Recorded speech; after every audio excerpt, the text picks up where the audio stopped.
몸이 여기저기 아파가지고 병원에 가면 이제 MRI, CT 같은 거 네네. 검사하잖아요. 그런데 그런 검사를 많이 했는데도 특별히 원인을 못 찾을 때가 있어요. 네. 이럴 때는 도대체 어떻게 해야 되나요?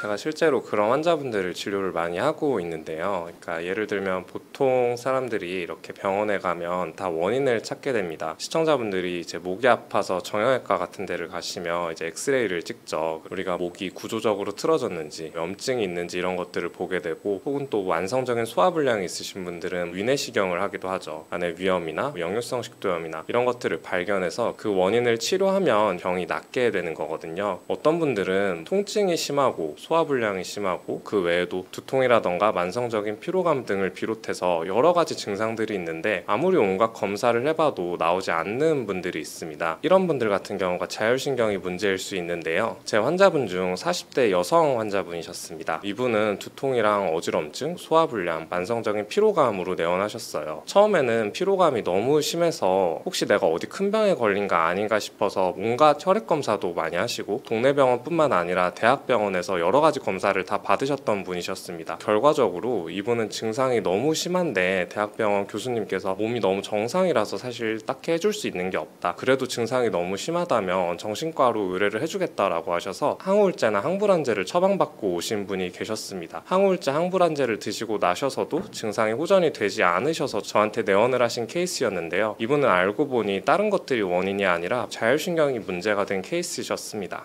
자율신경이라는 게 문제가 생겼을 때 그럴 수 있다는데 자율신경 문제가 되는 그런 걸 뭐라고 하나요? 자율신경 실조증이라는 질환이 있는데요. 자율신경 실조증을 알기 위해서는 자율신경이 뭔지 알아야 합니다. 자율신경이란 마치 자율주행 자동차처럼 우리 몸에 자동적으로 조절되는 시스템입니다. 예를 들어서 여러분이 밥을 먹고 나서 소화를 시킬 때 의식적으로 내가 소화를 해야겠다라고 해서 소화를 하지 않죠. 혹은 지금 제 심장도 뛰고 있고 시청자분들의 심장도 계속 운동을 하고 있을 텐데 이런 것 역시 우리가 의식적으로 조절하지 않아도 스스로 알아서 작동을 하고 있습니다. 이 외에도 체온 조절, 호흡 등을 비롯해서 생명을 유지하기 위해서 필수적으로 작용해야 되는 기능들을 자동적으로 조절해주는 걸 자율신경이라고 합니다. 자율신경에는 두 가지가 있어요. 교감신경과 부교감신경입니다. 교감신경은 우리 몸이 긴장할 때, 스트레스를 받을 때 발생되는 신경인데요. 예를 들면 시험을 앞둔 수험생 분들이나 면접을 앞둔 취업 준비생 분들 혹은 이렇게 중요한 일을 앞두고 있을 때 교감신경계가 활성화돼서 몸을 좀 흥분시키고 각성시키게 됩니다. 반대로 부교감신경은 우리 몸을 이완시키는 신경이에요. 밥을 먹고 소화를 할 때, 우리가 휴식을 취할 때, 잠을 잘 때 나오는 신경입니다. 교감신경과 부교감신경은 어느 것이 좋고 나쁘고 이런 개념이 아니고요. 교감신경과 부교감신경이 모두 적절히 밸런스를 이루는 게 가장 좋은 상태이거든요. 그래서 건강하신 분들은 이렇게 자율신경 검사를 해보면 교감신경과 부교감신경이 1대1로 밸런스를 이루고 있습니다. 그런데 자율신경 실조증이 있으신 분들은 어떤 원인에 의해서 교감신경과 부교감신경이 한쪽이 극단적으로 높아지게 되거든요. 이런 상태가 조절되지 못하고 지속적으로 몇 주,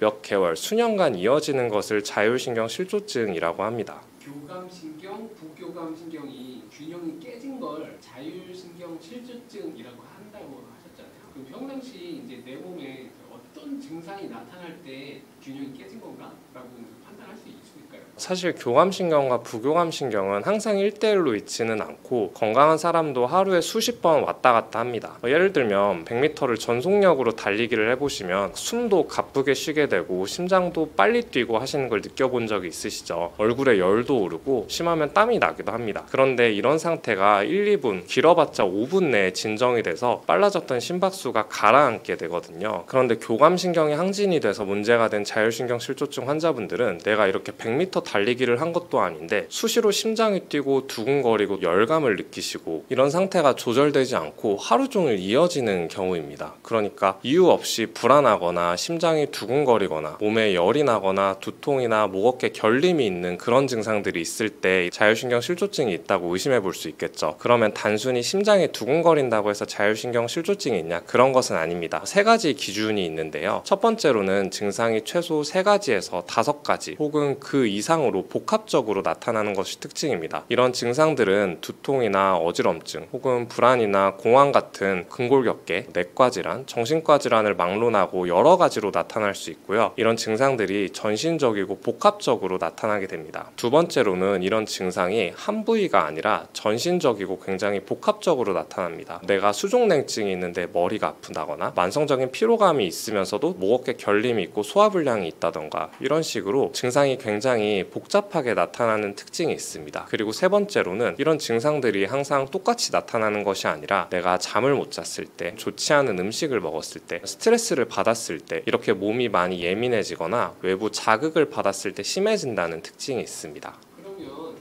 일상생활을 할 때 자율신경 실조증을 예방할 수 있는 그런 방법이 있나요? 제가 환자분들한테 흔히 자율신경 실조증은 생활습관병이라고 많이 말씀드리거든요. 어떤 얘기냐면 대부분 자율신경계 질환은 단순히 1, 2주 안에 갑자기 급성으로 생기거나 하지 않습니다. 굉장히 오랜 기간 스트레스 같은 것들이 누적이 되어 발생하거든요. 이런 분들의 생활 패턴을 보면 수면, 음식, 운동 여러 가지를 비롯해서 생활 리듬 자체가 완전히 망가져 있는 경우가 많습니다. 그래서 평상시 우리가 상식적으로 알고 있는 건강 수칙들을 지키는 게 중요한데 어떤 경우가 제일 나쁜 경우냐면 제 환자분들을 예시로 들면 직장인 환자분이셨어요. 예를 들면 이분이 일찍 퇴근하고 늦게까지 야근을 많이 하시는 분이셨는데 그러다 보니까 업무에서 받는 스트레스가 굉장히 많으셨거든요. 퇴근을 한 9시쯤 하시는 분이셨어요. 그래서 퇴근할 때까지 스트레스를 매일같이 받으시고 먹는 걸로 푸는 스타일이셨습니다. 그래서 우리가 스트레스를 받을 때 흔히 폭식을 하는 경우가 있는데 폭식을 할 때 건강한 음식들을 먹지 않죠. 저녁 9시에 퇴근을 해서 또 야식을 드시는데 이때 드시는 음식들이 마라탕이라던가 떡볶이라던가 치킨, 피자 같은 자극적인 음식들을 많이 드시는 케이스셨고 이러다 보니까 또 수면까지 불량이 온 케이스였어요. 그래서 스트레스를 받고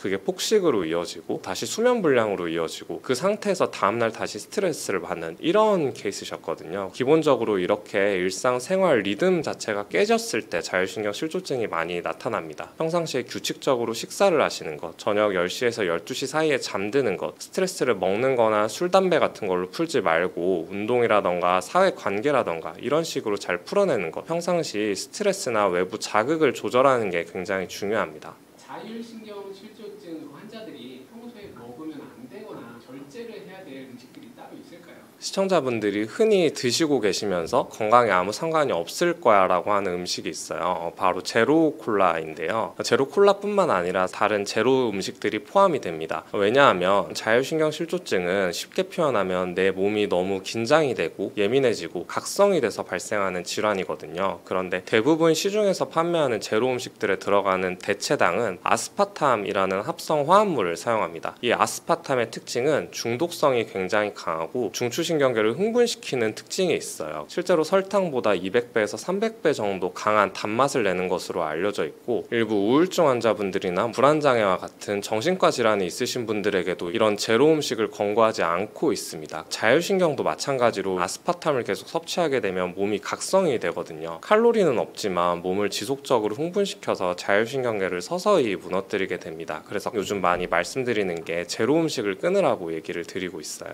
자율신경이 안정화되는데 도움이 되는 음식도 따로 있나요?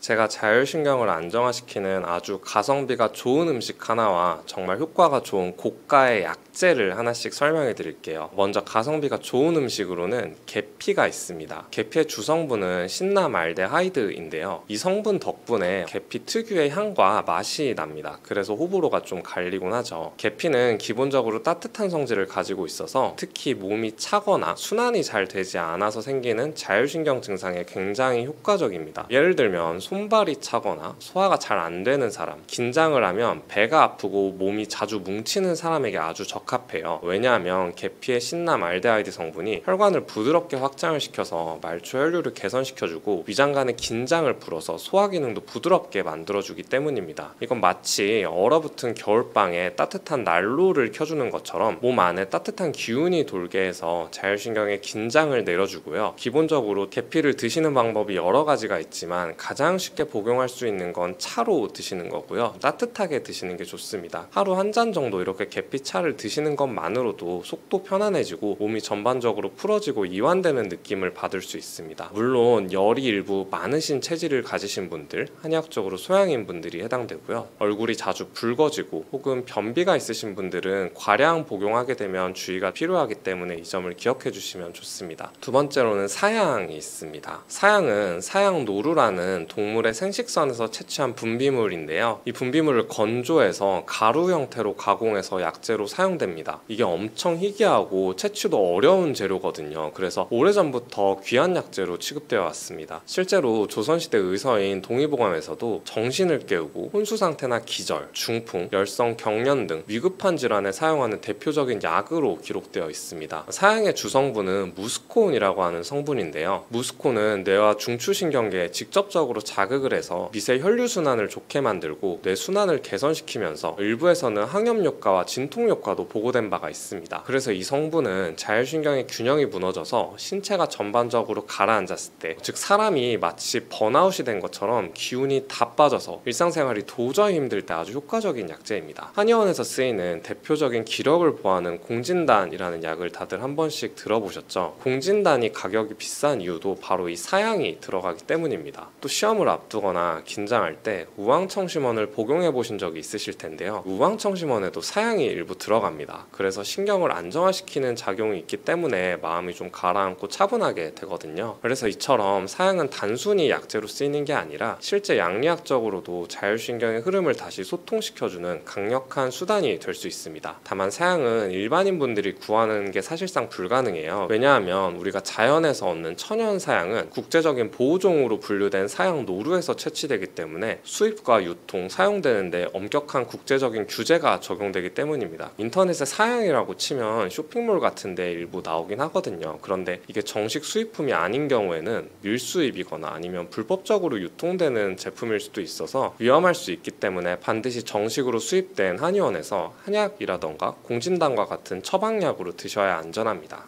요즘에 다이어트 열풍이 일고 있는데 나이가 많이 드신 분들도 마찬가지고 젊은 사람도 마찬가지고 운동을 해야 된다, 식단 조절을 해야 된다 의견이 많은 것 같아요. 운동하고 식단 둘의 의견이 이제 팽팽한 것 같은데 어떤 걸 신경 써야 될까요? 다이어트 할 때 운동이랑 식단 뭐가 중요하냐고 여쭤보시면 극단적으로 식단만 하셔도 다이어트는 가능합니다. 운동이 중요하지 않다는 건 아닌데 살을 뺄 때는 식단이 좀 더 중요한 면이 있고 운동은 단순히 살을 빼는 것과는 좀 다른 작용을 하거든요. 체중을 감소하는 데 중점을 둔다고 하면 식단과 운동은 9대1 정도 비율이 된다고 생각하시면 됩니다. 예를 들면 300칼로리 정도를 우리가 빼야 된다고 생각을 할게요. 1시간 동안 계속 내가 달리기를 하면 그때 빠지는 칼로리의 양이 300 정도 되거든요. 이걸 음식으로 치환을 했을 때 300칼로리는 약 밥 한 공기 분량에 해당이 됩니다. 그래서 이걸 가성비로 따져보면 내가 1시간을 죽어라 달리기를 하는 것과 밥 한 공기를 덜 먹는 것 어느 것이 더 쉬울까 생각해 보시면 되거든요. 대부분의 사람들은 사실 그냥 밥 한 공기를 안 먹는 게 훨씬 더 가성비가 좋다는 걸 알고 계실 겁니다. 단순히 이렇게 밥 한 공기랑 달리기 말고도 다른 운동과 식사를 비교해 봤을 때 운동으로 내가 먹은 것만큼 뺀다는 게 쉽지 않거든요. 우리 몸이 가진 체력의 한계도 있습니다. 기본적으로 살을 뺄 때는 식단이 훨씬 더 중요하다고 생각을 하시면 됩니다. 나는 물만 먹어도 살쪄 이런 사람들이 있어요. 정말 그런 사람들이 있어요? 물만 먹어도 살이 찐다고 하시는 분들이 있죠. 이런 분들이 이런 얘기를 하면 친구들이나 주위 사람들한테 핑계대지 말라고 꾸중도 많이 받고 그러시는 것 같습니다. 실제 생리학적으로 물만 먹어도 살이 찌는 체질인 분들이 있습니다. 어떤 경우냐면 우리 몸에는 기초 대사량이라고 하는 게 있어요. 이건 사람마다 다양한데 체성분 검사 같은 걸 해보면 내 몸의 기초 대사량이 계산이 돼서 어느 정도 나오거든요. 쉽게 생각하면 내가 하루 종일 어떤 활동을 하지 않고 가만히 숨만 쉬어도 소모되는 칼로리라고 보면 됩니다. 그런데 이 기초 대사량은 평균적인 수치가 있긴 하지만 사람마다 범위가 크거든요. 기초 대사량이 높은 사람은 특별히 운동이나 식단 제한을 하지 않아도 기본적으로 활동량이 많기 때문에 뭔가를 섭취했을 때 이걸 많이 씁니다. 그러니까 이런 분들은 내가 음식을 좀 많이 먹어도 이걸 곧바로 에너지로 쓰고 저장하는 양이 적은 거죠. 반대로 기초 대사량이 낮은 분들은 가만히 숨만 쉬어도 소모하는 에너지량도 적고 또 외부에서 음식물을 섭취했을 때 에너지로 전환하는 능력이 떨어지게 됩니다. 그 음식을 먹고 이걸 에너지로 전환해서 사용하는 게 아니라 먹는 족족 다 지방으로 저장을 시키는 거거든요. 그래서 실제 몸 자체가 에너지를 좀 많이 쓰시는 분들과 적게 쓰시는 분들이 나뉘어져 있고요. 한의학적으로도 태음인 체질인 분들이 이 체질에 해당이 되시는데, 태음인은 흡수하는 능력이 강하고 발산하는 능력이 약하다라고 의사에 표현되어 있습니다. 쉽게 표현해서 잘 먹는데 많이 쓰지 못한다는 뜻이에요. 다이어트 한약을 많이들 드시는데 다이어트 한약에 들어가는 많은 한약재들이 실제로 태음인 약재에 해당되는 경우가 많습니다. 그래서 이런 분들이 굳이 물이 아니더라도 똑같은 음식을 먹었을 때 다른 사람에 비해서 지방으로 전환되는 비율도 높고 또 이 에너지를 쓰는 양도 적다 보니까 똑같은 걸 먹어도 살이 더 찌는 분들이 실제로 계시는 거죠. 이런 체질이 되면 정말 좋을 것 같은데, 살이 잘 빠지는 체질 있잖아요. 그런 체질로 바꿀 수 있을까요? 실제로 가능합니다. 체질을 바꾸는 법을 알기 위해서는 후성유전학이라는 개념을 알아야 하는데요. 한 연구에서 쌍둥이를 대상으로 조사를 했습니다. 이 쌍둥이는 유전적으로 완전히 동일해요. 두 쌍둥이 다 살이 잘 찌는 체질인 유전자를 가지고 있습니다. 그런데 한 쌍둥이는 생활 습관을 바르게 가져가면서 식단도 어느 정도 조절을 하고 평상시 운동이나 활동도 많이 하면서 생활 환경을 가져갔고, 다른 쌍둥이는 움직이지도 않고 운동도 잘 안 하고 고칼로리 음식을 많이 섭취하고, 이런 식으로 5년, 10년 이상 장기간 다른 생활 환경을 살게 하면서 그 결과를 추적한 연구가 있어요. 결과를 봐보니까 같은 유전자를 가졌음에도 불구하고 좋은 생활 습관을 가지고 운동도 좀 꾸준히 하고 이랬던 쌍둥이는 살이 잘 찌는 유전자를 가지고 있음에도 정상적인 체중을 가져간 반면에, 다른 생활 습관도 좋지 않고 폭식을 하고 운동도 잘 하지 않은 쌍둥이는 과체중, 비만이 됐다는 연구 결과가 있습니다. 즉, 같은 유전자를 가지고 있어도 어떤 생활 환경을 가느냐에 따라서 이 유전자가 발현이 될지 안 될지를 결정할 수 있다는 거죠. 그러면 내가 어떻게 하면 이 유전자의 스위치를 끄고 켜는 걸 조절할 수 있냐? 그걸 하는 역할이 바로 운동이라고 생각하시면 됩니다. 우리 몸에는 항상성이라는 게 있어서 움직이지 않고 쉬려고 하면 우리 몸의 세포들이 우리 몸은 그냥 잘 움직이지 않나 보다, 밥을 먹으면 그냥 에너지를 저장해야겠다, 이런 식으로 인식을 하게 되면서 그냥 움직이지 않는 몸으로 점점 변화가 되어 갑니다. 정기적으로 운동을 하고 활동을 하게 되면 언제든 운동을 할 때 필요한 에너지를 전환하려고 세팅을 해놓게 돼요. 실제로 원래는 음식을 먹고 나서 이걸 에너지로 전환하는 능력이 떨어지는데, 계속 몸이 활동을 하고 운동을 하다 보면 몸이 점점 운동을 하는 사람의 몸으로 바뀌어 갑니다. 그 과정에서 살이 잘 찌는 체질에서 잘 찌지 않는 체질로 변화가 되어가는 것이죠. 다이어트를 할 때 운동은 이런 체질을 바꾸는 역할을 한다고 생각하시면 됩니다. 아침에 뭘 먹어야 된다, 말아야 된다, 이런 얘기가 있는 것 같은데요.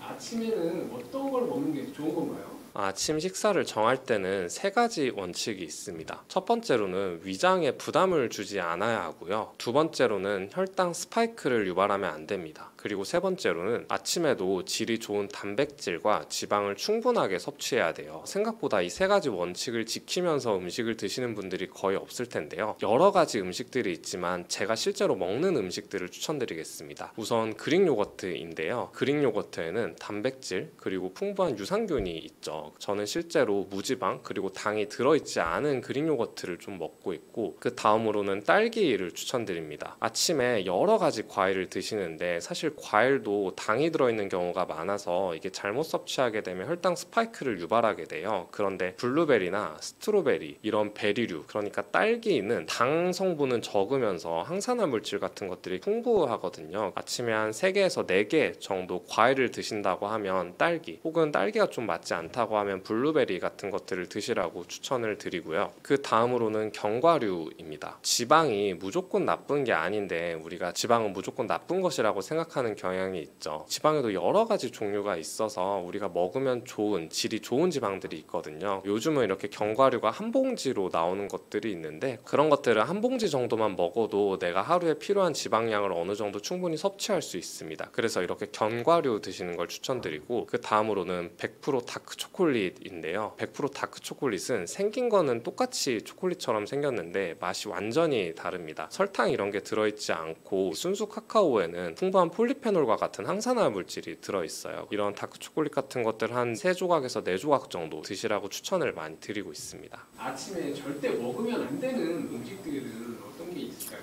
아침에 피해야 되는 음식들이 있는데요. 공복 시에 식사를 해야 되기 때문에 공복 때는 위산도 상대적으로 강하고 우리 위장 기능도 완전하게 활성화되지 않은 상태거든요. 자극적인 음식을 드시거나 혈당을 급격하게 올리는 음식은 반드시 피하시는 게 좋습니다. 정말 많이 드시는데 아침에 먹으면 나쁜 음식들이 있는데요. 대표적으로는 과일 주스가 있습니다. 과일을 좀 하나하나 씹어서 먹는 게 귀찮으니까 믹서기로 갈아서 많이 드시죠. 이런 과일 주스들은 혈당을 빠르게 올리면서 혈당 스파이크를 유발하고요. 그러면서 인슐린도 과다 분비를 하게 됩니다. 실제로 과일 주스로 먹게 되면 고체 상태에서 씹어서 먹는 것보다 과하게 먹게 될 확률이 높아요. 왜냐하면 그냥 마시게 돼서 그렇거든요. 그래서 잠깐 먹을 때는 힘이 나는 것 같다가 혈당 스파이크가 일어나고 오히려 기력이 떨어지고 피곤함을 느끼거나 금세 배고파지게 됩니다. 특히 오렌지 주스나 포도 주스 같은 고당류 주스들은 반드시 피하시는 게 좋고요. 두 번째로는 커피입니다. 아침에 일어나자마자 잠을 깬다고 커피를 드시는 경우가 있는데요. 아침에 일어날 때 우리 몸에서는 스트레스 호르몬인 코티솔이 분비가 됩니다. 이런 코티솔은 몸을 흥분시키는 교감신경 항진 증상을 일으키거든요. 커피도 마찬가지로 교감신경을 항진시켜서 우리 몸을 각성시키고 깨우게 됩니다. 그런데 일어나자마자 커피를 먹게 되면 내가 안 그래도 생리적으로도 코티솔이 나오고 있는데 커피를 마심으로써 이 증상이 더 심하게 되거든요. 만약에 커피를 드신다고 하시면 일어나자마자 바로 드시는 것보다는 약 1시간 정도 지나고 나서 드시는 걸 추천해 드리고요. 마지막으로는 빵이나 시리얼 같은 고탄수화물 식단입니다. 특히 시리얼 같은 것들을 이제 우유에 많이 드시는데 흔히 제품을 살 때 이런 시리얼에 많은 비타민, 미네랄 등이 함유되어 있다고 써 있긴 하지만 그런 좋은 성분들보다 그냥 탄수화물이 높은 경우가 많거든요. 이런 탄수화물을 아침부터 먹게 되면 급격하게 혈당을 올리게 되고 반대로 식이섬유는 부족해서 지방 저장량을 급속하게 올리게 됩니다. 밥 먹고 나서 느껴졌던 포만감도 금세 사라지게 되거든요. 이런 것들을 피하시는 게 좋습니다. 요즘에 간헐적 단식이나 일정 시간 공복을 유지해야 된다 이런 말들이 굉장히 많이 들리는데요. 아침 시간에 공복을 유지하는 것과 저녁 시간에 공복을 유지하는 것 둘 중에 어떤 게 더 효과적일까요? 대부분의 사람들에게는 저녁 시간에 공복을 유지하는 게 더 효과적이라고 생각을 하시면 됩니다. 공복을 할 때 여러 가지 장점이 있어요. 시간 따라서 나타나는 변화가 좀 있는데 12시간 정도 공복을 했을 때는 혈당이랑 인슐린이 감소를 하게 되거든요. 우리가 식사를 하기 전 수준과 비슷한 수준까지 떨어지게 됩니다. 지방 연소가 시작이 되는데 간에 저장된 글리코겐이 소모되면서 지방 분해가 점차적으로 활성화됩니다. 기본적으로는 저녁에 공복을 유지하는 걸 더 추천드리는데요. 여기에는 몇 가지 현실적인 이유가 있습니다. 아침에 공복을 할 때와 저녁에 공복을 했을 때 각각 아침 저녁 간헐적 단식에는 장점과 단점이 있는데요. 처음 이 간헐적 단식을 하시게 되면 사실 좀 굉장히 힘들어요. 왜냐하면 간헐적 단식은 보통 최소 12시간에서 16시간 정도 유지를 하라고 말씀을 드리거든요. 왜냐하면 12시간 정도 단식을 했을 때 인슐린 수치와 혈당 수치가 식사를 하기 전 상태까지 떨어지게 됩니다. 여기서 사실 좀 더 해야 되거든요. 16시간 정도 공복 시간을 가져갔을 때 우리 몸에서 오토파지라고 하는 현상이 일어납니다. 이게 뭐냐면 우리 몸은 평상시에도 많은 대사 활동을 걸쳐서 죽은 세포들이 발생을 하거든요. 죽은 세포들이 계속 쌓이게 되면 만성적으로 염증을 일으키고 이런 세포들 중에서 돌연변이가 일어나서 암을 유발하기도 합니다. 공복 시간을 16시간 정도 가져가게 되면 이런 죽은 세포들을 깨끗하게 청소하는 작용인 오토파지가 일어나게 돼요. 궁극적으로는 16시간까지 단식을 해야 되는데 실제 요즘 현대인들의 삶의 패턴을 보면 거의 뭘 먹고 있거든요. 아침에 일어나서 간단하게 빵이나 토스트 같은 것들을 드시고 점심 전에 배고프다고 간식 같은 거를 간단히 드십니다. 점심 식사 하시고 나서도 식후에 음료수, 간식 같은 것들을 드시죠. 그리고 나서 이제 다시 저녁을 드시고 그렇게 해서 저녁 시간을 끝내거나 또 야식을 드시는 분들도 있습니다. 그러니까 쉽게 생각하면 현대인분들은 하루 종일 거의 뭘 드시고 있는 상태인 경우가 많아요. 그래서 간헐적 단식이 이런 현대인분들에게 도움이 많이 되는데 현실적으로 내가 직장을 다니거나 아니면 일을 할 때 공복 시간을 가져가려면 아침이나 점심 식사를 스킵해야 되고 이런 일이 발생하는데 사회생활을 하시고 이런 분들이 실제로 이렇게 하기가 좀 어렵거든요. 그래서 저녁 시간에 공복을 하면 어떤 장점이 있냐면 실제 단식을 하는 걸 시뮬레이션을 해서 예시를 들어보면 저녁 7시에서 8시 이르면 6시 전에 식사를 끝내도록 합니다. 저녁 8시에 끝났다고 가정을 해볼게요. 저녁 8시부터 단식을 시작하게 되면 11시에서 12시에 잠이 들잖아요. 우리 우리가 잠을 잘 때 뭘 먹지는 않습니다. 다음날 8시에 기상을 한다고 가정을 했을 때 기본적으로 저녁 8시에 식사를 끝내고 나면 12시간 단식이 쉽게 되거든요. 잠들기 전까지 3시간에서 4시간 정도만 참으면 됩니다. 그래서 현실적으로 처음 간헐적 단식을 하시는 분들은 저녁 공복을 유지하시는 게 훨씬 더 달성하기가 쉽습니다. 그래서 기본적으로 저녁 공복을 좀 하라고 추천을 많이 드리고 있어요. 요즘에 영양제를 많이들 드시는데 건강에 도움이 되는 게 맞아요? 영양제도 환자분들이 저한테 정말 많이 여쭤봐 주시는데요. 그때마다 말씀드리는 게 영양제는 말 그대로 영양을 보충해주는 제제입니다. 약은 아니거든요. 실제로 영양제가 효과가 너무 강하면 영양제로 나올 수 없고 약으로 나와야 해요. 근데 이렇게 영양제로 허가를 내주는 것 자체가 효과가 어느 정도 제한이 있다는 뜻이거든요. 예를 들면 식사로 충족되지 못하는 부분을 영양제가 어느 정도 채워줄 수 있지만 영양제가 절대 만병통치약은 아닙니다. 비유를 해보면 건물이 있다고 하면 건물에는 여러 가지 기둥들이 있잖아요. 기둥들을 보면 제일 핵심 기둥, 이게 무너지면 건물 전체가 무너지는 기둥이 있어요. 기본적으로 식사가 바로 이 가장 중요한 핵심 기둥에 해당됩니다. 핵심 기둥을 보조하는 주위에 있는 여러 보조 기둥들이 바로 영양제라고 생각하시면 되세요. 그래서 핵심 기둥이 약한 집에서 계속 보조 기둥만 여러 가지를 세운다고 집이 튼튼해지지 않잖아요. 이런 것처럼 기본적인 식생활이 무너지면 어떠한 영양제도 효과를 발휘하기가 어렵습니다. 하지만 현대인분들은 이렇게 규칙적인 식사를 하기가 어려우신 경우가 많죠. 식사량이 적거나 한 가지 식품에 좀 편중돼서 드시는 분들, 질환이 있거나 약물을 복용하면서 체내 소모량이 증가하신 경우, 이 외에도 만성적인 피로, 수면 불량, 피부 질환을 비롯해서 기능학적으로 보완이 필요한 경우에는 충분히 영양제가 약만큼 도움이 될 수 있습니다. 영양제는 내가 부족한 영양 부분을 채워주는 역할이지 병을 직접 고치는 약이 아니라는 점을 이해하는 것이 중요합니다. 영양제 종류도 굉장히 많이 있는데요. 그 중에서 주의해서 먹어야 될 영양제가 있을까요?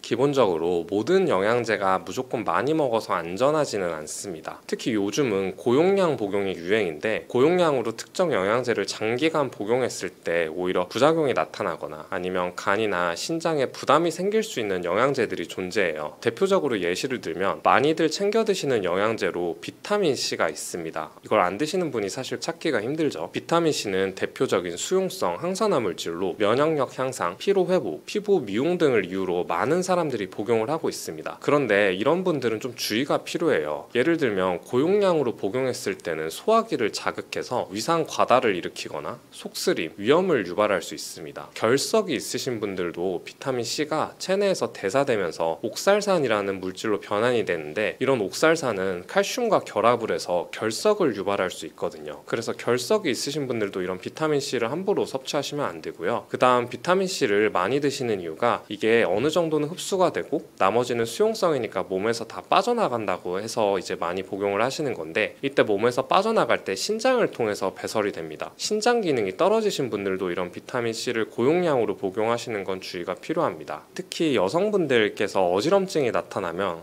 이게 내가 빈혈이 있나? 라고 해서 흔히 철분 보충제를 섭취하곤 하시죠. 일단 어지럽다고 해서 무조건 어지럼증의 원인이 빈혈만 있는 게 아니고요. 빈혈의 원인은 철분 결핍 말고도 다양한 원인이 있습니다. 그래서 단순히 어지러워서 철분 보충제를 섭취하다가 철분 과잉이 되면 소화불량, 변비, 구토, 심한 경우에는 간 손상이나 심장 문제를 일으킬 수 있습니다. 철분 과다증은 체내 산화 스트레스를 증가시켜서 오히려 노화를 촉진하고 건강에 해로울 수 있거든요. 영양제를 먹을 때 욱이 된다거나 영양제를 절대 먹으면 안 되는 그런 사람들도 있나요? 본인 생활 습관을 먼저 살펴보시면 좋습니다. 어떤 사람에게는 약이 될 수 있지만 다른 사람에게는 독이 될 수도 있는데요. 예를 들면 비타민 E는 항산화제로 알려져 있죠. 그래서 이런 항산화제를 복용함으로써 세포의 손상을 방지하고 노화를 예방하는 목적으로 많이들 복용하시는데요. 그런데 이 항산화 물질이라는 것의 원리를 생각해보면 우리 몸이 활동을 좀 많이 하게 되면 활동을 통해서 나온 대사 물질이 있습니다. 바로 활성산소라는 물질인데요. 있는데요. 활성산소는 비유를 해보면 자동차가 기름을 먹고 엔진을 돌리고 나서 나머지 배출되는 매연과 같거든요. 이런 항산화제들이 매연과 같은 활성산소를 청소를 한다고 생각을 하시면 됩니다. 기본적으로 활동을 좀 많이 하시는 분들이 활성산소가 많이 나와서 이런 항산화제를 복용하면 본래 이 항산화 물질의 효과를 볼 수 있겠죠. 그런데 내가 활동을 전혀 안 한다, 하루 거의 24시간 집에만 있는다, 운동을 전혀 안 한다, 이러신 분들은 오히려 비타민 E와 같은 항산화제를 고용량으로 드셨을 때 실제 일부 연구에서는 암을 유발한다는 결과도 있습니다. 활동을 굳이 안 하시는 분들은 이런 항산화제를 챙겨 드실 필요가 없고요. 시력 건강이나 아니면 피부 건강을 위해서 비타민 A를 많이 챙겨 드십니다. 그런데 담배를 피시는 흡연자분들의 경우 비타민 A를 섭취한 사람들이 섭취를 그냥 안 한 사람에 비해서 폐암의 발병률이 17% 증가하고 사망률도 8%나 증가했다는 연구도 있고요. 이런 데이터들이 실제로 계속 나오다 보니까 영국의 비타민 미네랄 전문가위원회라는 곳이 있는데 이 위원회에서 비타민 A의 전구체인 베타카로틴에 대해서 흡연자분들은 장기 복용을 하지 않는 것이 좋다고 권고를 드리고 있습니다. 보통 비타민 A는 일반적으로 세포의 성장과 분화에 관여하면서 비정상적인 세포 증식을 억제해서 항암 효과에 기여하는 것으로 알려져 있는데, 흡연은 폐에서 강한 산화 스트레스를 유발해서 암 관련한 유전자를 발현하는 것으로 추정이 되고 있습니다. 혈액순환이 잘 안 되시는 분들이 오메가3를 많이 드시죠. 특히 현대인 분들은 오메가3를 식품으로 섭취하는 비율이 굉장히 적기 때문에 적정량으로 보충제로 드시는 것은 굉장히 권장됩니다. 그런데 내가 수술을 앞두고 있다면 이런 오메가3를 단기간 중지해야 되거든요. 왜냐하면 수술뿐만 아니라 내가 출혈 위험이 높아졌을 때는 혈류순환을 개선하는 영양제가 오히려 실혈이나 출혈 위험을 높일 수 있기 때문에 내가 처한 생활 환경이나 상태 등을 고려해서 영양제를 드시는 게 중요합니다. 그러면 나에게 맞는 영양제를 고르는 방법도 있을까요?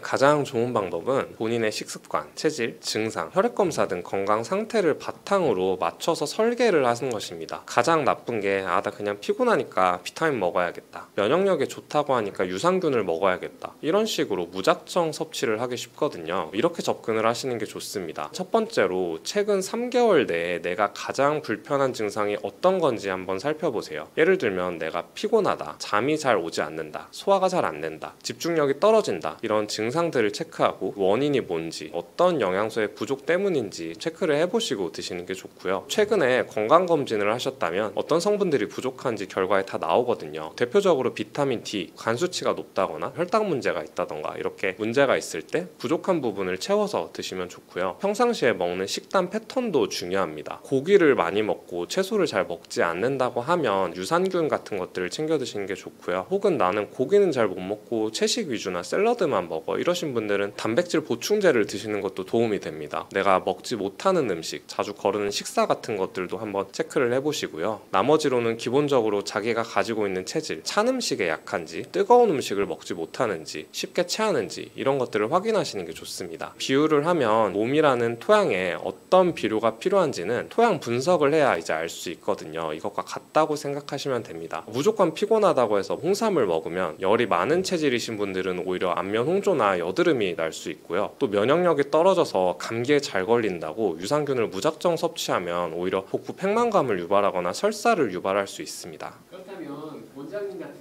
의학적 지식이 많으신 분들이 꼭 챙겨 드시는 영양제나 효과적으로 먹을 수 있는 특별한 방법들이 있나요? 의학계 종사자분들은 기본적으로 자신의 생활 환경이나 스트레스 수준을 고려해서 영양제를 선택하시는 것 같아요. 이때 중요한 건 절대 영양제를 중심에 두지 않고 나의 빈틈을 메우는 보조제로 쓴다는 것입니다. 생활 습관이 어떤 것들이 부족할 때 이걸 받쳐주는 버팀목 정도로 생각을 하고요. 기본적으로 내가 약도 잘 안 먹고 생활 습관도 너무 안 좋은데 이걸 다 영양제로 커버를 하겠다, 이러지는 않는 것 같아요. 제가 실제로 어떤 증상이 있을 때 먹는 영양제 예시를 소개해드리면, 스트레스를 좀 많이 받거나 신경이 예민해지거나 할 때는 비타민 B군, 마그네슘을 좀 같이 드시면 스트레스가 많고 쉽게 화가 나고 흥분을 하고 이럴 때 신경을 진정시키는 효과가 있어서 권유를 드리고 있고요. 면역력이 떨어졌을 때는 저용량의 비타민 C와 적절한 유산균 섭취를 병행을 하는 편입니다. 면역력이 떨어졌을 때 감기에 잘 걸리거나 구내염, 잔병 치레를 잘 하시는 분들은 장내 미생물 상태가 굉장히 중요하거든요. 요즘은 장내 반대축 이론이라는 게 있어서 장의 건강이 면역의 70%를 좀 차지한다고 합니다. 이런 분들은 유산균을 드시면서 또 기본적으로 비타민 C를 드시는 걸 추천드리고요. 피로감이 너무 심하다, 도저히 일상생활이 되지 않는다, 이 정도까지 가신 분들은 고용량 비타민 C 그리고 코엔자임 Q10 이 조합을 추천드립니다. 피로가 누적됐을 때는 세포의 에너지 공장인 미토콘드리아를 활성화하는 영양소를 추가하는데, 이 역할을 바로 CoQ10이 심혈관계에 부담을 줄이면서 회복력을 높이는 데 도움을 주거든요. 특별히 신장이 약하거나 결석이 있거나 이러지 않으신 분들은 메가도스 요법이라고 하는 비타민 C를 고용량으로 드시는 방법도 추천을 드립니다. 마지막으로 노화를 방지하고 항산화 작용을 하는 영양제로 오메가3를 추천드리는데, 오메가3는 혈류 개선, 또 염증 완화, 뇌기능 개선까지 굉장히 넓은 범위로 작용을 해요. 이 영양제는 의학적으로 완전히 맞는 설명은 아니지만 쉽게 생각해서 다른 영양제가 내 몸에 잘 흡수될 수 있도록 돕는 기본 밑바탕이 되는 영양제라고 생각하시면 됩니다. 다른 영양제를 드실 때 꼭 이 오메가3를 드시라고 많이 추천을 드리고 있고요. 또 추가적으로 같은 영양제를 먹어도 어떻게 해야 더 효과적으로 먹을 수 있냐, 기본적으로 내가 공복 때 먹어야 되는 것과 식사 후에 먹어야 되는 것을 나눠서 먹고요. 유산균 같은 경우는 공복에 드시는 걸 추천드리고, 비타민 C 같은 경우 식사를 하시고 드시는 걸 추천드립니다. 비타민 A, D, E, K와 같은 지용성 비타민도 식사를 하고 드시는 걸 추천해드리고요. 같이 먹었을 때 흡수율이 떨어지는 것들도 있는데, 대표적으로 철분이나 칼슘 등은 같이 섭취를 하면 서로 간섭이 일어나서 흡수가 잘 되지 않거든요. 기본적으로 시간 차이를 두고 드시는 게 좋습니다. 영양제를 5가지 이상 많이 드시는 분들은 기본적으로 따로따로 드시는 게 좋아요. 너무 어렵다고 하시면 2개, 2개, 1개, 2개, 3개 이런 식으로 나눠 드시고 5개를 한 번에 먹고 이러면 먹는 만큼 흡수를 하지는 않습니다. 그런 점들을 기억하시면 좋고요. 그 다음으로 영양제를 무조건 많이 먹기보다는 꾸준히 섭취하는 걸 중요하게 생각하는 것 같아요. 기본적으로 어떤 걸 먹기 시작했을 때는 한 3개월 정도는 좀 복용을 해보고, 복용을 한 뒤에 일단 잠깐 멈춰보고 이걸 복용함으로써 내가 원하는 증상이 얼마나 개선이 되었는가 이런 것들을 판단을 합니다. 증상이 잘 개선이 되었다고 하면 복용을 좀 이어가도록 하고, 만약 부작용이 있거나 생각만큼 증상이 개선이 잘 안 되었다고 하면 다른 부족한 영양소나 원인을 찾아보고 그런 식으로 하는 것 같아요. 마지막으로 제품을 고를 때도 팁이 있는데, 요즘은 영양제 제품들이 워낙 많아서 복합 제제가 많거든요. 예를 들면 한 영양제 안에 비타민 C도 들어있고 비타민 B도 들어있고 여러 가지가 섞여 있는 경우가 있습니다. 종합 비타민이 대표적인 예시죠. 이런 복합 제제 같은 경우는 원하는 만큼 충분한 용량이 들어있지 않은 경우가 많거든요. 기본적으로 권장드리는 건 내가 부족한 단일 영양소, 단일제인 제품을 드시는 걸 추천드립니다. 몸이 여기저기 아파가지고 병원에 가면 이제 MRI, CT 같은 거 네네. 검사하잖아요. 그런데 그런 검사를 많이 했는데도 특별히 원인을 못 찾을 때가 있어요. 네. 이럴 때는 도대체 어떻게 해야 되나요? 제가 실제로 그런 환자분들을 진료를 많이 하고 있는데요. 그러니까 예를 들면 보통 사람들이 이렇게 병원에 가면 다 원인을 찾게 됩니다. 시청자분들이 이제 목이 아파서 정형외과 같은 데를 가시면 이제 엑스레이를 찍죠. 우리가 목이 구조적으로 틀어졌는지, 염증이 있는지 이런 것들을 보게 되고, 혹은 또 완성적인 소화불량이 있으신 분들은 위내시경을 하기도 하죠. 안에 위염이나 역류성 식도염이나 이런 것들을 발견해서 그 원인을 치료하면 병이 낫게 되는 거거든요. 어떤 분들은 통증이 심하고 소화불량이 심하고 그 외에도 두통이라던가 만성적인 피로감 등을 비롯해서 여러 가지 증상들이 있는데 아무리 온갖 검사를 해봐도 나오지 않는 분들이 있습니다. 이런 분들 같은 경우가 자율신경이 문제일 수 있는데요. 제 환자분 중 40대 여성 환자분이셨습니다. 이분은 두통이랑 어지럼증, 소화불량, 만성적인 피로감으로 내원하셨어요. 처음에는 피로감이 너무 심해서 혹시 내가 어디 큰 병에 걸린가 아닌가 싶어서 온갖 혈액 검사도 많이 하시고 동네 병원뿐만 아니라 대학병원에서 여러 가지 검사를 다 받으셨던 분이셨습니다. 결과적으로 이분은 증상이 너무 심한데 대학병원 교수님께서 몸이 너무 정상이라서 사실 딱히 해줄 수 있는 게 없다. 그래도 증상이 너무 심하다면 정신과로 의뢰를 해주겠다라고 하셔서 항우울제나 항불안제를 처방받고 오신 분이 계셨습니다. 항우울제, 항불안제를 드시고 나셔서도 증상이 호전이 되지 않으셔서 저한테 내원을 하신 케이스였는데요. 이분은 알고 보니 다른 것들이 원인이 아니라 자율신경이 문제가 된 케이스셨습니다. 자율신경이라는 게 문제가 생겼을 때 그럴 수 있다는데 자율신경 문제가 되는 그런 걸 뭐라고 하나요?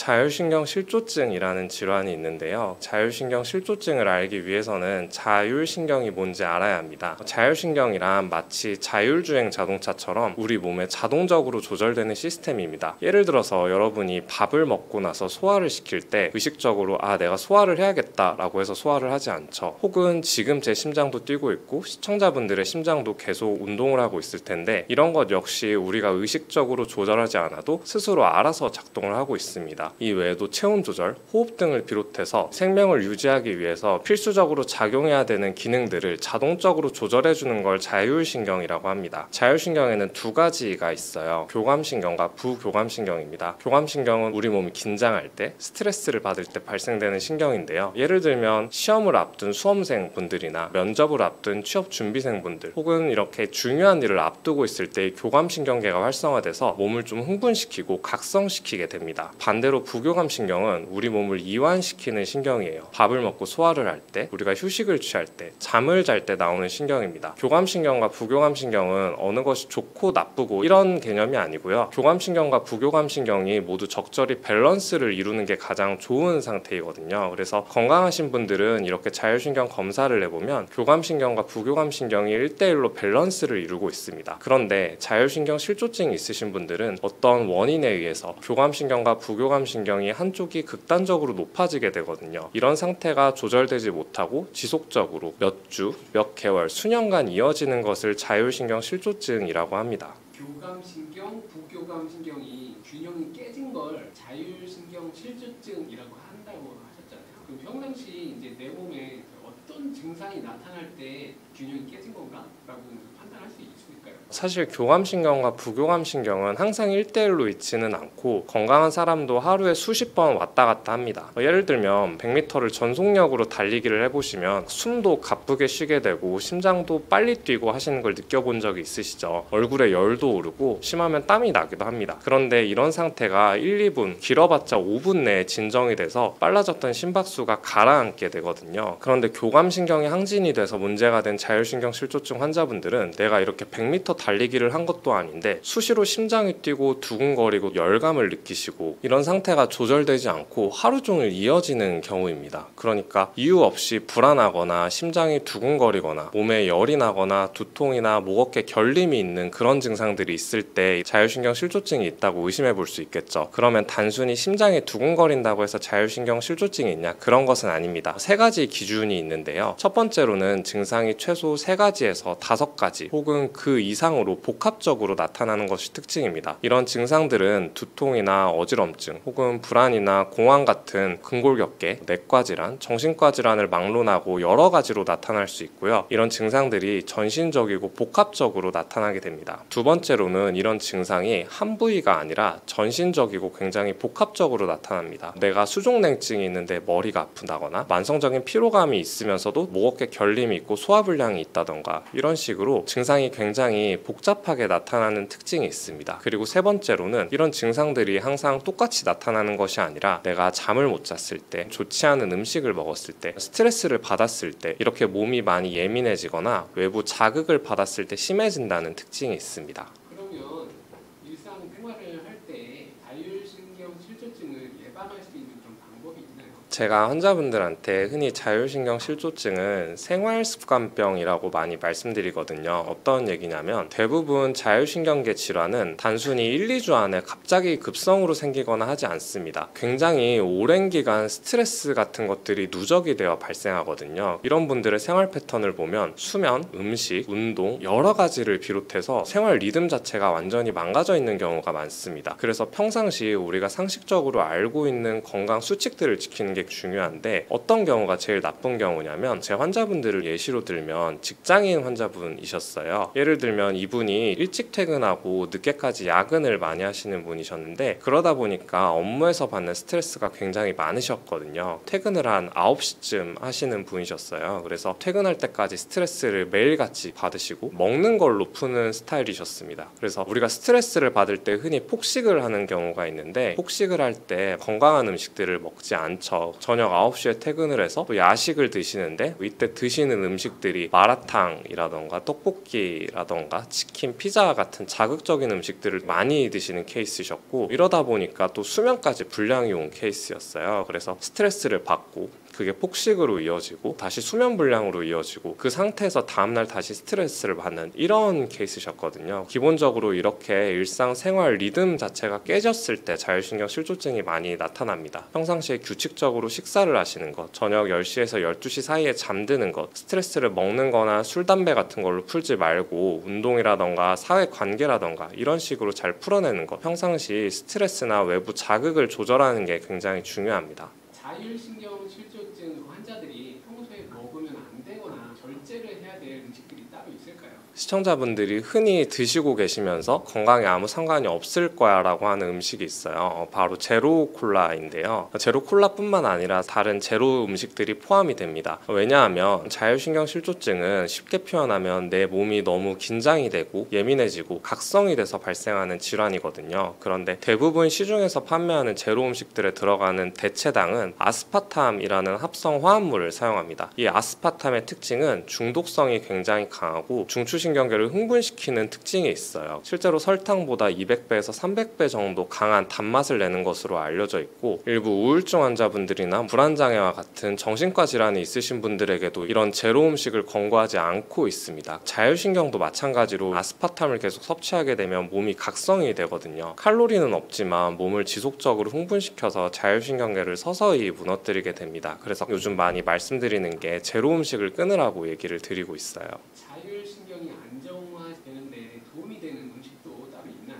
제가 자율신경을 안정화시키는 아주 가성비가 좋은 음식 하나와 정말 효과가 좋은 고가의 약재를 하나씩 설명해 드릴게요. 먼저 가성비가 좋은 음식으로는 계피가 있습니다. 계피의 주성분은 신라말데하이드인데요. 이 성분 덕분에 계피 특유의 향과 맛이 납니다. 그래서 호불호가 좀 갈리곤 하죠. 계피는 기본적으로 따뜻한 성질을 가지고 있어서 특히 몸이 차거나 순환이 잘 되지 않아서 생기는 자율신경 증상에 굉장히 효과적입니다. 예를 들면 손발이 차거나 소화가 잘 안 되는 사람, 긴장을 하면 배가 아프고 몸이 자주 뭉치는 사람에게 아주 적합해요. 왜냐하면 계피의 신라말데하이드 성분이 혈관을 부드럽게 확장을 시켜서 말초 혈류를 개선시켜주고 위장간의 긴장을 풀어서 소화 기능도 부드럽게 만들어주기 때문입니다. 이건 마치 얼어붙은 겨울방에 따뜻한 난로를 켜주는 것처럼 몸 안에 따뜻한 기운이 돌게 해서 자율신경의 긴장을 내려주고요. 기본적으로 계피를 드시는 방법이 여러 가지가 있지만 가장 쉽게 복용할 수 있는 건 차로 드시는 거고요. 따뜻하게 드시는 게 좋습니다. 하루 한 잔 정도 이렇게 계피차를 드시는 것만으로도 속도 편안해지고 몸이 전반적으로 풀어지고 이완되는 느낌을 받을 수 있습니다. 물론 열이 일부 많으신 체질을 가지신 분들, 한의학적으로 소양인 분들이 해당되고요. 얼굴이 자주 붉어지고 혹은 변비가 있으신 분들은 과량 복용하게 되면 주의가 필요하기 때문에 이 점을 기억해 주시면 좋습니다. 두 번째로는 사양이 있습니다. 사양은 사양노루라는 동물의 생식선에서 채취한 분비물인데요. 이 분비물을 건조해서 가루 형태로 가공해서 약재로 사용됩니다. 이게 엄청 희귀하고 채취도 어려운 재료거든요. 그래서 오래전부터 귀한 약재로 취급되어 왔습니다. 실제로 조선시대 의서인 동의보감에서도 정신을 깨우고 혼수상태나 기절, 중풍, 열성, 경련 등 위급한 질환에 사용하는 대표적인 약으로 기록되어 있습니다. 사양의 주성분은 무스코온이라고 하는 성분인데요. 무스코는 뇌와 중추신경계에 직접적으로 자극을 해서 미세 혈류순환을 좋게 만들고 뇌 순환을 개선시키면서 일부에서는 항염 효과와 진통 효과도 보고된 바가 있습니다. 그래서 이 성분은 자율신경의 균형이 무너져서 신체가 전반적으로 가라앉았을 때, 즉 사람이 마치 번아웃이 된 것처럼 기운이 다 빠져서 일상생활이 도저히 힘들 때 아주 효과적인 약재입니다. 한의원에서 쓰이는 대표적인 기력을 보하는 공진단이라는 약을 다들 한 번씩 들어보셨죠? 공진단이 가격이 비싼 이유도 바로 이 사양이 들어가기 때문입니다. 또 시험을 앞두거나 긴장할 때 우황청심원을 복용해 보신 적이 있으실 텐데요. 우황청심원에도 사양이 일부 들어갑니다. 그래서 신경을 안정화시키는 작용이 있기 때문에 마음이 좀 가라앉고 차분하게 되거든요. 그래서 이처럼 사양은 단순히 약재로 쓰이는 게 아니라 실제 양리학적으로도 자율신경의 흐름을 다시 소통시켜주는 강력한 수단이 될 수 있습니다. 다만 사양은 일반인 분들이 구하는 게 사실상 불가능해요. 왜냐하면 우리가 자연에서 얻는 천연 사양은 국제적인 보호종으로 분류된 사양 노루에서 채취되기 때문에 수입과 유통, 사용되는데 엄격한 국제적인 규제가 적용되기 때문입니다. 인터넷에 사양이라고 치면 쇼핑몰 같은 데 일부 나오긴 하거든요. 그런데 이게 정식 수입품이 아닌 경우에는 밀수입이거나 아니면 불법적으로 유통되는 제품일 수도 있어서 위험할 수 있기 때문에 반드시 정식으로 수입된 한의원에서 한약이라던가 공진단과 같은 처방약으로 드셔야 안전합니다.